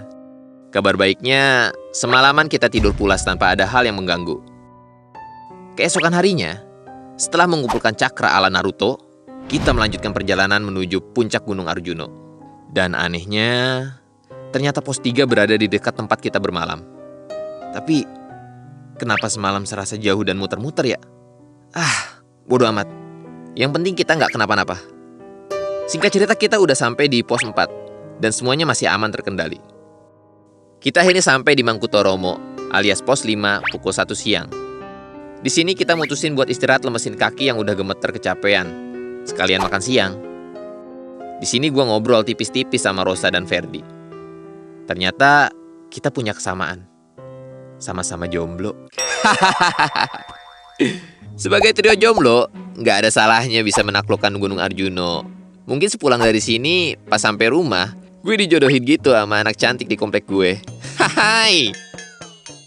Selepas istirahat dan bercanda, kita bertiga lanjutin lagi perjalanan. Dan spot yang gue suka tuh pos 6. Di sini ada candi sepilar. Jadi kayak ada undakan tangga gitu. Dan di sampingnya ada beberapa arca gitu. Sumpah, keren banget. Gak lupa jepret-jepret sana sini. Tapi setelah kita ngelewatin pos 6 menuju Jawa Dwipa, banyak kejadian aneh yang terjadi. Ini gak tahu cuma firasat gue atau emang yang lain ngerasa juga. Mendadak bulu kuduk gue berdiri. Tes carrier gue mendadak makin berat. Padahal gue udah turuji Hokage buat bawa nih tas.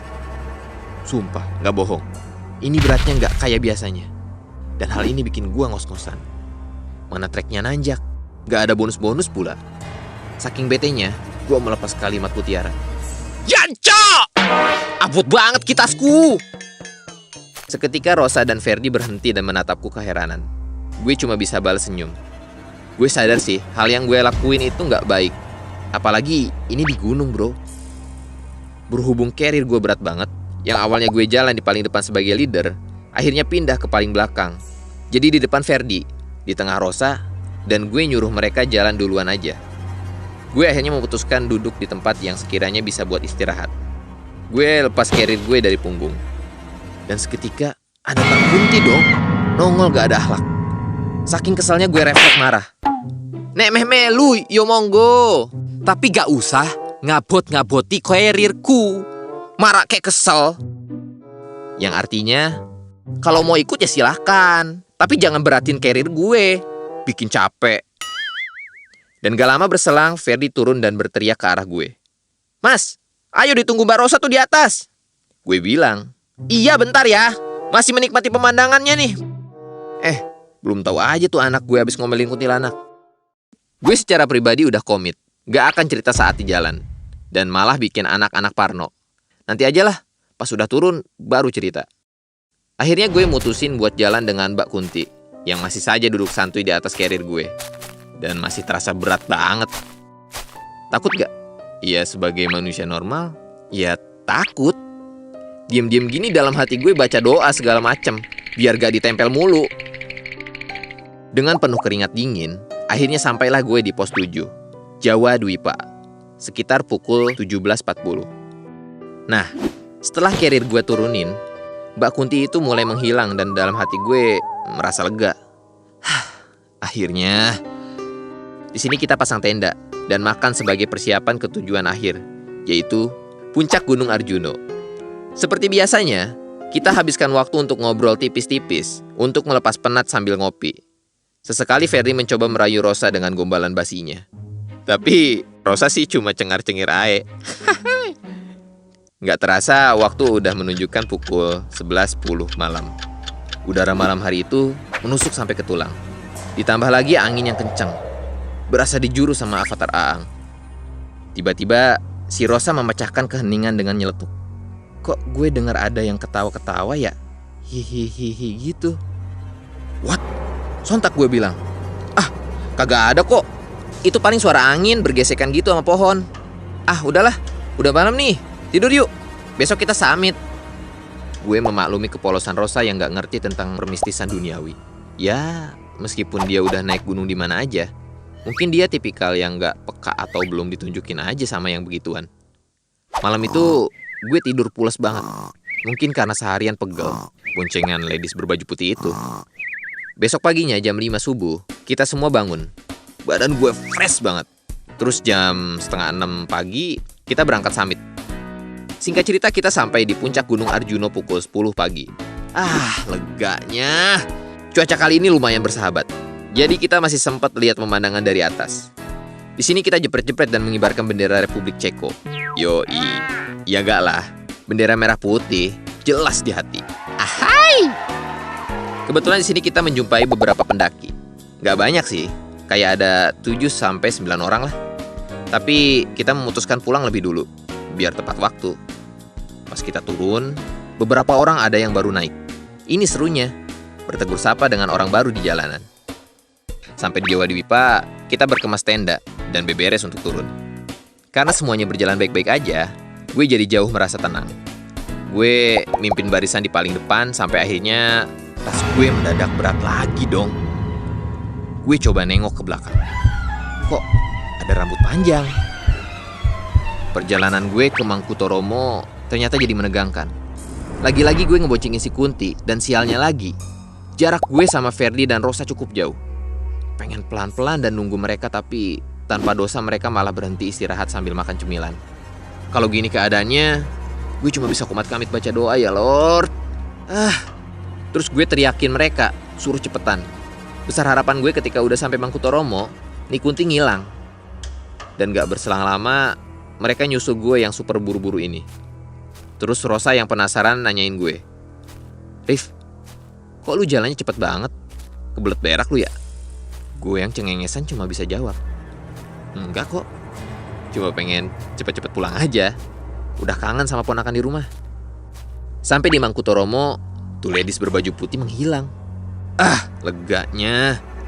Karena capek ngebut turunnya, gue minta break bentar lemesin kaki. Singkat cerita, gue udah turun sampai bawah dengan selamat. Akhirnya gue belak-belakan soal apa yang gue alami saat nanjak.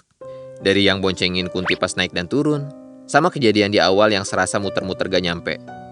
Bagai umpan lambung diterima dengan baik oleh Subasa. Ferdi dan Rosa pun berebut cerita juga. Mereka merasakan hal yang sama. Mereka membenarkan di saat awal pendakian serasa disesatkan dengan muterin jalan yang sama. Wallahualam. Terus Rosa nyeletuk, jadi Rif, gue dengar mbak-mbak ketawa itu kuntilanak yang lu gendong. Auto merinding kalau diingat-ingat. Dan gue jawab, bisa jadi. Di sini gue bersyukur karena bisa pulang dengan selamat. Sampai rumah masing-masing, kita saling memberi kabar. Kuncinya satu, selama niatan kita baik dan gak aneh-aneh, pasti akan diberikan jalan yang benar. Terlepas dari kesalahan gue yang sengaja atau tidak sengaja, gue selalu percaya bahwa alam semesta ini diciptakan untuk saling berdampingan. Dan gue sebagai manusia, naik gunung bukan karena tren atau sekedar hobi. Jauh dari itu, gue ngelakuin ini sebagai rasa syukur gue menikmati keindahan alam. Saran gue, hargai peraturan dan kepercayaan lokal selama tidak merugikan kita. Jaga juga tutur kata dan niat saat nanjak. Dan yang terpenting adalah berdoa, mempercayakannya pada Tuhan Yang Maha Esa. Kenalin, nama gue Krisnawan. Biasa dipanggil Wawan. Gue bekerja sebagai perawat di salah satu klinik daerah Ciamis, Jawa Barat. Eits, sebelum gue lanjut cerita, gue minta waktu kalian sebentar ya. Gue mau ngucapin makasih banget buat kalian yang udah berkontribusi dalam video ini. Nah, buat kalian yang mau donasi caranya mudah. Silahkan klik link di bawah ini ya. Karena support kalian sangat berarti untuk kita. Yuk, lanjut cerita. Ngomongin soal perawat.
Dinas.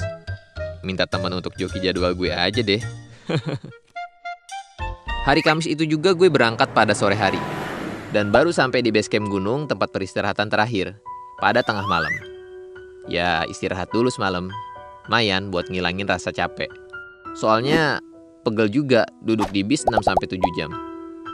Dan pagi harinya di hari Jumat, gue mendaki dengan sohib lama gue. Sebut aja namanya Dodi, beserta 2 rekannya, Rian dan Ilyas. Jadi total kami ada berempat. Selama di gunung, gue sih nggak mendapatkan pengalaman horor yang berarti ya. Ya cuma mistis tipis-tipis lah. Kayak suara-suara aneh, sekelebat bayangan. Dan itu pun udah biasa terjadi. FYI, gue tipikal orang yang sedikit peka untuk hal seperti itu.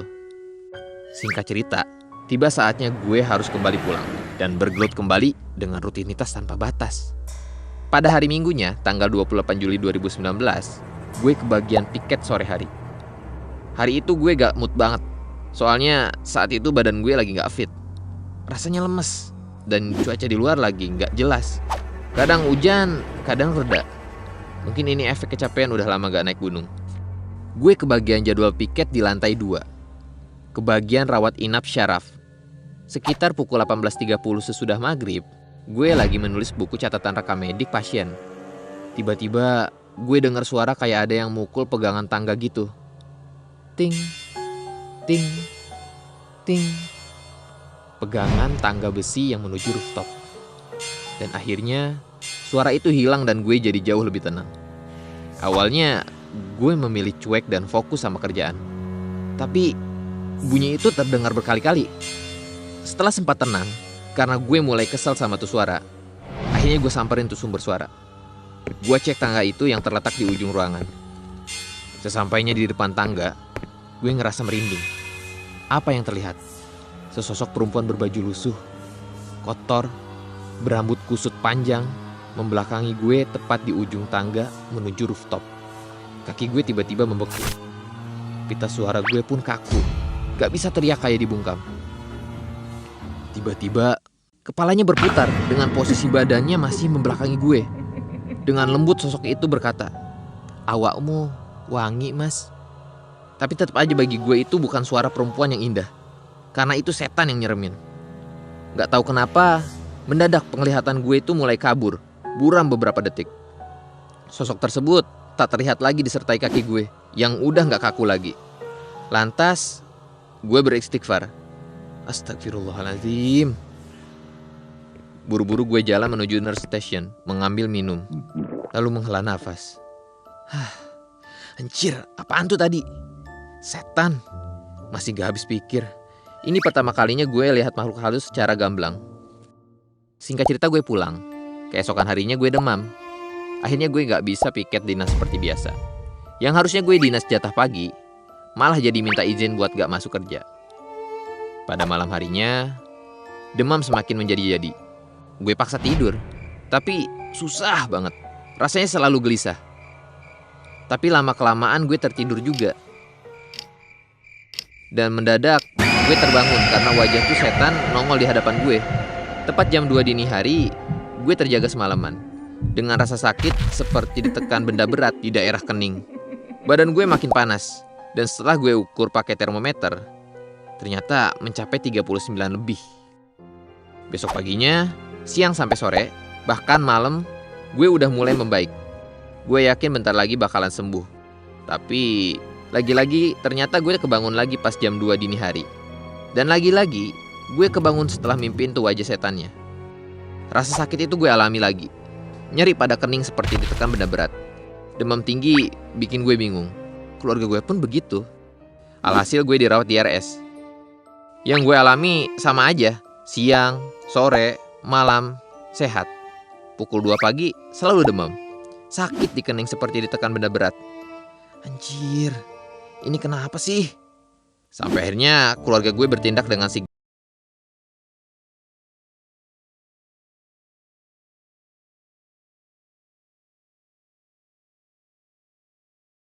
Malam itu gue masih dirawat, tapi bisa tidur dengan pulas.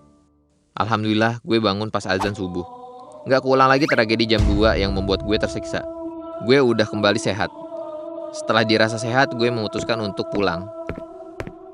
Sebelum gue pulang, bibi gue sempat cerita ke gue waktu dia menemui ustadz yang menyembuhkan gue. Karena kemarin gue gak sembuh-sembuh, bibi gue berinisiatif mengunjungi ustadz untuk mendoakan gue. Entah apalah itu pokoknya, biar gue sembuh.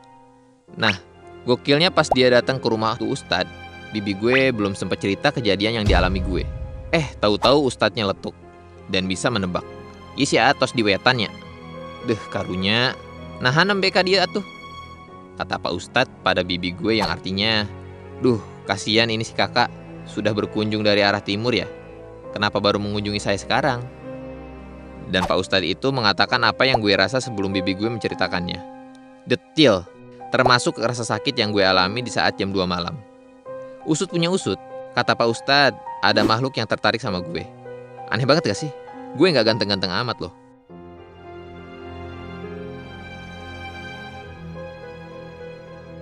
Entahlah, gue juga sendiri masih bingung akan hal itu. Yang terpenting, gue sembuh. Itu pun atas izin Allah. Air dengan doa hanyalah perantara. Sekian cerita gue.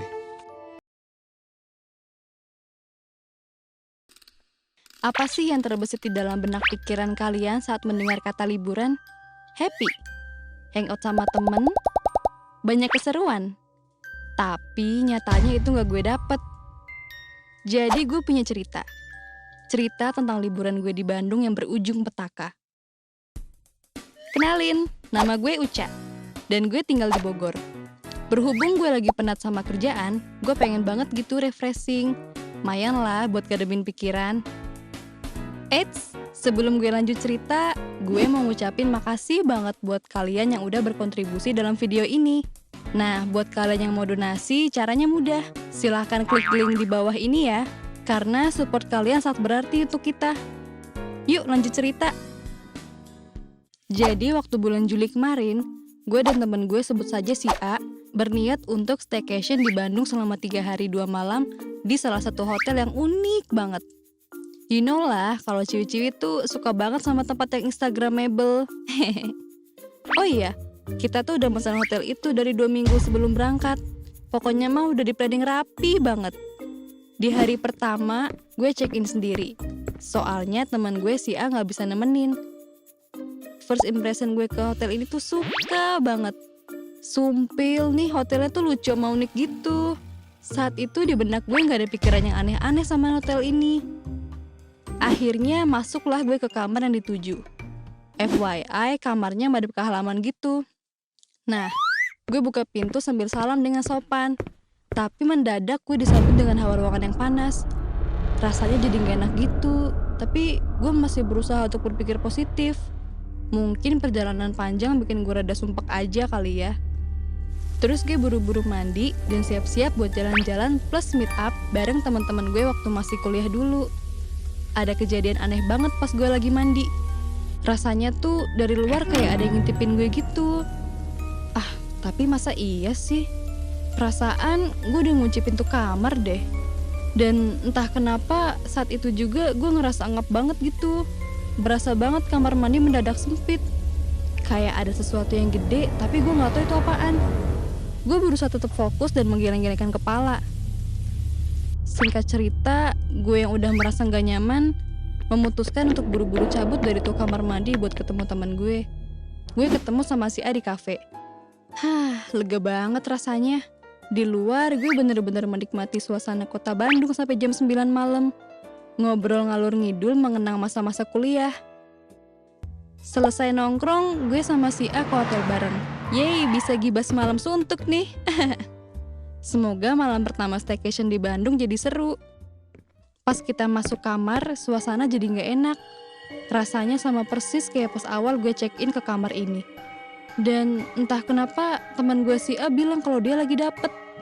Nyes, firasat gue makin gak enak nih. Tapi gue berusaha tenang dan gak ngasih tau ke teman-teman gue tentang apa yang gue rasain. FYI, kenapa gue bisa sensitif dengan aura-aura kayak gini tuh karena keluarga gue tuh punya riwayat yang bisa merasakan dan melihat hal-hal di luar nalar. Ya simpelnya kata penduduk bumi mah indigo kali ya. Cuma di keluarga gue doang yang gak bisa lihat hal-hal gituan. Gue sih merasa bersyukur. Amit-amit deh bisa lihat kayak gituan. Takut. Alhasil yang awalnya mau gibah manja sampai pagi gak kesampean. Kita sama-sama capek dan memutuskan untuk tidur. Dalam hati, gue komat-kamit baca doa dan apapun itu demi menyingkirkan segala gangguan yang gak gue harapkan. Paginya gue bangun. Alhamdulillah gak ada yang aneh-aneh. Gue bener-bener tidur nyenyak gitu. Sampai-sampai gak mimpi sama sekali. Teman gue masih tidur kayaknya. Gue gak tega buat bangunin dia. Biar segar, gue memutuskan untuk mandi duluan. Biar biur, mandi deh. Pakai shower deng. Lagi dan lagi gue ngerasa kayak ada yang ngeliatin gue. Samar-samar pas gue nahan pedesnya sampo yang kena mata, gue ngeliat ada bayangan hitam besar di sudut kamar mandi. Ya amplop, apa gerangan? Gue pura-pura gak ngeliat dan berusaha menghiraukannya. Selesai gue mandi, A bilang kalau dia habis dapet mimpi serem. Gue langsung merinding dong. Karena penasaran, gue coba tanya ke dia mimpi apaan. Dia cuma bilang serem banget. Saking seremnya, si A gak berani cerita sama gue. Teman gue sempat bilang kalau dia udah berusaha bangun cuma gak bisa. Seketika gue tatap dalam mata teman gue. Gue sadar dia tertekan dan ada yang gak beres. Sontak, gue coba telepon bokap gue dan sekeluarga di rumah buat minta doa. Jujur gue kepikiran, anjim, gue ngerasa ada yang gak beres. Apalagi pas si A bilang gue tidur nyenyak banget. Di situ gue makin curiga. Tapi alhamdulillah di hari kedua semuanya baik-baik aja. Mungkin karena saat kita keluar hotel atmosfernya udah beda. Udah positif. Pokoknya feels good Bandung nu aing lah. And then finally tepat di hari terakhir gue mau check out, which is ya meninggalkan Bandung dan sejuta kenangannya lah. I mean gue bakalan rindu. Skip dah, kembali ke topik cerita. Di hari terakhir gue mau check out, gue mandi. Ya iyalah mandi. Masa iya gue ngebiarin ketek gue bau asem? Hello. Dan lagi-lagi hal yang gue takutkan menghampiri tiada henti. Sampai-sampai pas gue mandi, gue sengaja buat ngebuka dikit pintu biar si A bisa ngawasin gue. Selesai mandi, gue siap-siap packing koper segala macem. Nantinya teman gue cowok, sebut saja I, bakalan ngejemput kita di hotel. Entah kenapa kepala gue mendadak geliyengan gitu. Rasanya tuh pusing kayak susah nyerna rumus Pitagoras sampai mau pingsan. Saat itu juga gue keinget omongan si A. Katanya sebelum gue mandi, gue tuh ngigau sambil ngomong, Itu kok ada yang berdiri di lorong deket kamar mandi deh. Itu di lorong siapa sih? Ih, di lorong siapa sih liat-liat kita? Dan gue langsung jatuh pingsan. Dan ini berdasarkan cerita temen gue ya. Si A panik sampai manggil resepsionis. Posisinya di situ temen gue si I udah datang ya. Dan si I sadar kalau gue nggak sembarangan pingsan. Dia sadar kalau gue sedang gak baik-baik aja.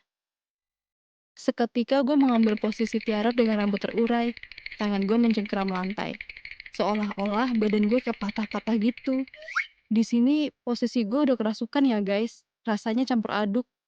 Ya gimana sih ya jelasinnya. Gue ngerasain sakit kayak apa yang dirasain ini makhluk gitu. Badan gue berasa remuk banget. Gue gak bisa ngomong. Yang ada malah ngeraung-ngeraung gak jelas. Temen gue dan orang hotel pada panik karena di sini gak ada orang pinter. Tapi bukan Albert Einstein ya. You know lah maksudnya apa. Dan bro, gue pingsan lagi. Kali ini gue digotong ke kasur. Semua orang berharap masalah ini udah selesai. Nyatanya enggak. Dari sinilah semua teror itu bermula. Usut punya usut, yang pertama masuk ke tubuh gue adalah sesosok yang patah-patah tadi itu. Dan ternyata dia tuh yang hadir di mimpi temen gue, woy. Which is, dia yang buat gue tidur pulas di malam pertama. Anjir, ngeri gak sih? Karena suasana makin kacau dan gue masih tergolek pingsan, si A dan si I berinisiatif nelpon bokap gue. Semua dengan gamblang dia jelasin perihal kronologi dan apa yang telah kita alami. Sontak, sosok di tubuh gue ini pengen ngomong sama bokap gue. Nah, yang nyebelin tuh setan malah iseng dan main-main pas ditelepon sama bokap gue. Apalagi pas bokap udah mulai baca doa. Tuh setan yang ngerasukin gue bilang gini. Saya cuma mau ketemu sama Aki anak ini. Saya cuma minta tolong disempurnain. Tolong. Dari suaranya aja udah ngeri anjir. Please keluar lo dari tubuh gue. FYI nih ya, Aki di sini tuh orang yang pinter kepercayaan keluarga gue gitu. Beliau selalu membantu keluarga gue misal ada kejadian yang gak diharapkan kayak saat ini. Tuh telepon disambungin ke Aki gue. Aki gue berpesan buat tuh setan biar gak gangguin gue lagi. Tapi nih setan masih kolot. Katanya dia udah capek luntang-lantung gentayangan di dunia manusia. Sampai akhirnya dia nemuin gue yang mungkin dalam keadaan lemah, banyak pikiran, dan kosong. So, di sini gue sebagai jembatan perantara dia. Terus tuh setan ngomong gini. Saya akan keluar dari badan anak ini. Tapi setelah saya keluar akan banyak masuk karena gerbangnya sudah terbuka. Anak ini gak kuat, kasihan dia. Saya mau ke Aki sekarang. Tolong bantu saya. Bleh. Di saat itu gue bangun dan langsung muntah. Asli rasanya tuh lemes banget. Gue tertatih-tatih ke toilet dibantuin kedua teman gue. Dan lagi-lagi gue pingsan. Kali ini di toilet. Temen gue yang panik manggil orang hotel lagi. Gue dibawa lagi ke atas kasur. Kurang lebih sekitar 30 menitan gue tertidur. Mungkin gue kecapean. Sayup-sayup gue terbangun. Gue sempetin ngobrol sebentar ke teman-teman gue untuk memastikan gue tetap dalam keadaan sadar. Sedikit lega di saat hal yang mengerikan seperti ini, gue dikelilingi oleh orang-orang yang baik dan peduli. Saat itu gue berharap semua ini segera berlalu. Tapi untuk kesekian kalinya gue yang berpingsan. Menurut cerita teman gue, mendadak badan gue memperagakan sebuah tarian. Asli, gue berasa dikendaliin. Samar-samar, gue inget setiap yang keluar masuk ke tubuh gue, dan itu aneh-aneh banget bentuknya. Ada yang harimau lah, ada yang lidahnya menjulur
Selama proses eksorsisme, gue meracau gak jelas.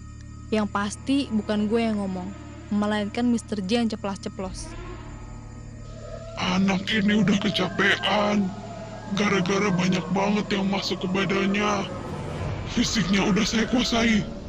Lihat, saya bisa menggerakkan semua anggota tubuhnya. Habis dari sini, dia akan lemas gak berdaya. Dia juga udah saya beri tanda. Saya mau mempersunting dia. Saya mau bawa dia ke alam saya. Secara gak sadar, gue jalan menuju ke taman. Semua orang berusaha nahan tubuh gue, tapi gue meronta-ronta. Mr. J bilang kalau dia udah di sini lama jauh sebelum hotel ini ada. Kalau mau ambil jalan damai, dia mau minta tumbal. Karena udah kesel, Mr. J di tubuh gue udah ngancam dan marah-marah. Dia bilang bakalan melakukan hal yang sama ke tamu-tamu berikutnya. Jir, gue gak bisa ngebayangin gimana kacaunya suasana hari itu. Bahkan ada staf hotel yang berusaha ngajak ngobrol gue, langsung dikirim tuyul di pundak sama kakinya, gara-gara dia gak percaya sama Mr. J. Setelah proses eksorsisme yang cukup panjang, seketika Mr. J ini menghilang. Gue lanjut pingsan gak sadarkan diri. Lagi-lagi gue joget gak jelas, seolah-olah semuanya bergiliran masuk lagi. Karena keluarga gue sadar betul tubuh gue udah gak berdaya akibat jadi medium makhluk halus, Aki dan bokap gue berinisiatif buru-buru ngebawa gue keluar dari tempat ini. Karena kalau berlama-lama di tempat ini gak akan baik buat semuanya. Kata Aki, energinya terlalu kuat. Dalam keadaan gak sadarkan diri, gue digendong sama adik gue. Di belakang gue ada Aki yang bertugas menjaga dan bersihin jalan yang dilalui kita. Parahnya sepanjang jalan gue menunjuk setiap sudut hotel. Bahkan gue masih berontak dan meraung-raung. Sepanjang jalan gue lihat di sudut lorong ada Mbak Kunti nangis gak karuan. Dan gue ngelihat sekelibat kayak tengkorak yang berusaha ngalangin jalan gue. Pas nyampe dalam mobil, posisi mau pergi, gue bilang ke nyokap kalau ada sosok gede hitam di atas mobil. Bener aja dong, mobil gue kayak diangkat gitu, sampai udah digas tuh malah ngeden-ngeden. Sontak si isi mobil teriak Allahu Akbar sambil baca doa. Dengan sisa tenaga yang ada, gue mulai setengah sadar. Yang ada dalam pikiran gue cuma Uca gak mau nyusahin. Teman-teman gue belum makan, gue harus kembali. Uca gak boleh kalah. Alhamdulillah mobil gue akhirnya jalan. Kita sekeluarga sempat mampir makan. Di situ gue udah sepenuhnya sadar. Alhamdulillah akhirnya semua ini berakhir. Pas makan, gue bisa lihat jelas raut kelelahan di wajah mereka. Terkhusus teman gue si A dan I. Di tempat makan, Aki cerita. Yang pertama kali masuk ke tubuh gue tuh yang badannya patah. Ternyata dia dulu meninggal karena bunuh diri, loncat dari sebuah apartemen di Bandung. Badannya remuk gak berbentuk. Katanya dia pengen tenang meninggalnya, gak mau gentayangan lagi. Jadi selama ini dia mencari orang untuk membantunya. Akhirnya dia ketemu gue yang dia rasa bisa jadi perantara ke Aki gue. Hal yang paling bikin nyes adalah ketika Aki bilang tuh sosok yang badannya hancur ngerasa dia punya kemiripan sama gue. Patah hati, kalut dalam beban hidup. That's the point. Dia gak mau gue ngikutin jejaknya. Emang iya sih rencana gue ke Bandung tuh buat self healing gitu. Ya lu tau lah masalah hidup di fase quarter life crisis. Jujur ketika dia masuk gue ngerasain banget kesedihan yang dia rasain. Nah dari situlah banyak banget yang masuk ngantri karena gerbang ke tubuh gue udah kebuka. Gue jadi inget waktu gue kerasukan sosok wanita dengan lubang di perut. Tuh sakitnya tuh bukan main banget. Perut gue tuh ikutan nyeri. Dan yang terakhir Mr. J ini yang paling iseng dan sulit diatasi. Sampai-sampai Aki tahu kalau dia masih ada buat ngikut gue. Tapi di sini Aki nggak nakut-nakutin gue sama sekali. Dia diem aja sambil senyum-senyum. Pas gue tanya, Ki, masih ada apa enggak? Aki langsung jawab, ini yang paling besar energinya. Tapi ternyata alhamdulillah kamu masih dilindungi sama Allah. Setelah selesai istirahat dan makan, akhirnya kita pulang ke rumah. Gue pisah sama teman-teman. Panjang perjalanan, nyokap nelpon kakak gue untuk menceritakan kabar sekaligus cerita. Tapi bokap bilang, udah mang, gak usah cerita dulu. Bener aja. Mendadak gue langsung teriak marah-marah dengan suara berat sambil menunjuk ke nyokap gue. Diam kamu! Gue langsung buka pintu mobil. Nah, kebetulan kita lagi lewat di jembatan Pasopati Bandung. Kayaknya gue mau diajak turun dari tuh mobil buat loncat. Secara gue gak punya kendali penuh atas tubuh gue. Entahlah, gue sendiri juga gak paham. Adik gue langsung rem mendadak. Kebetulan jalanan lagi sepi karena tengah malam. Dengan sigapnya, bokap gue langsung keluar dan ngambil alih untuk nangkep gue yang berusaha turun dari mobil. Saat itu juga, nyokap turun dari mobil. Gue langsung diapit sama nyokap sama bokap. Bahkan, Aki ikut turun tangan buat nenangin keadaan. Semuanya berusaha berdoa. Gue masih meronta-ronta. Sebisa mungkin gue mengingat kebesaran Tuhan meskipun sulit karena gue gak punya kendali atas tubuh dan pikiran ini. Sampai akhirnya gue tenang dan balik lagi ke dalam mobil. Perjalanan dari Bandung ke Bogor terasa jauh banget. Gue pingsan lagi. Mungkin badan gue udah kecapean. Sepanjang jalan nyokap gak berhenti nangis-nangis. Dalam keadaan gak sadarkan diri, gue dengar suara tangisan mama yang nyentuh. Uca, balik yuk. Mama kangen banget. Tanpa disadari, air mata gue netes. Dan cuma bilang, Uca capek mah, sakit. Kita nganterin Aki ke rumahnya dan Aki bilang, malam ini Aki urus dulu ya. Uca dijagain dulu, jangan sampai tidur sendirian. Semoga gak ada apa-apa. Singkat cerita, gue sampai rumah dengan selamat. Setelah kejadian itu, Aki ngajak kedua temennya untuk membantu dalam proses penyembuhan. Dan dengan usaha yang tidak mudah dan atas izin Allah, gue sembuh. Gue terbebas dari teror Mr. G.